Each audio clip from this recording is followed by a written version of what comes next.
بسم اللہ الرحمن الرحیم وتوبوا الی اللہ جمیعا ایہا المؤمنون لعلکم تفلحون صدق اللہ العظیم۔ حضرات عزیز وقار، توبہ کی اصل رجوع الی اللہ ہے، یعنی خدا کی فرما برداری و اطاعت کی طرف پلٹنا۔ اس کے 3 رکن ہیں: ایک گناہ کا اعتراف، دوسرا گناہ پر ندامت، اور تیسرا گناہ سے باز رہنے کا قطعی ارادہ۔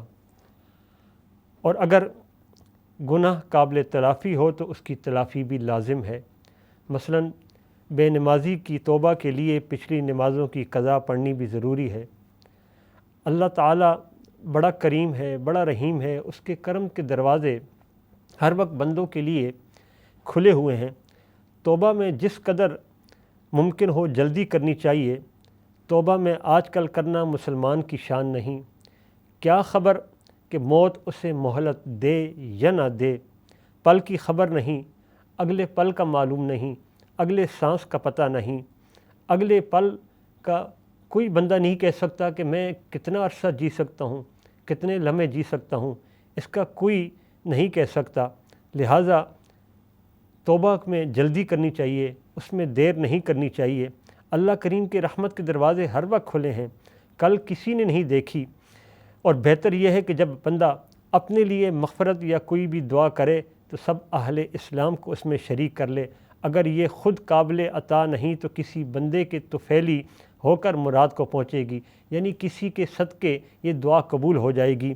گویا توبہ ہی ایک اہم ترین فریضہ ہے، خود بجائے فرائض کے تمام کا سردار ہے، اس لیے کہ اس کا مطلب ہی برے کاموں سے بچنا، برے کاموں سے دور رہنا ہے۔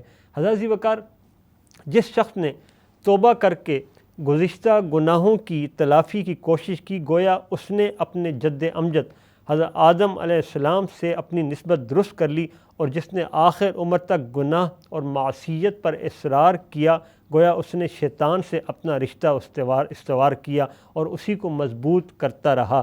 حضرت ابن عباس رضی اللہ تعالی عنہ فرماتے ہیں کہ حضور نبی کریم صلی اللہ علیہ وآلہ وسلم نے ارشاد فرمایا کہ ایسے دیر کرنے والے ہلاک ہو گئے جو کہتے ہیں کہ ہم کچھ عرصے بعد توبہ کریں گے۔ اور حضرت مجاہد فرماتے ہیں کہ وہ شخص ظالم ہے جو توبہ نہیں کرتا۔ صبح و شام توبہ کرنی چاہیے۔ اللہ کریم اس ماہ مقدس کی برکت سے ہمیں صحیح معنوں میں توبہ کرنے کی توفیق نصیب فرمائے۔ آمین یا رب العالمین۔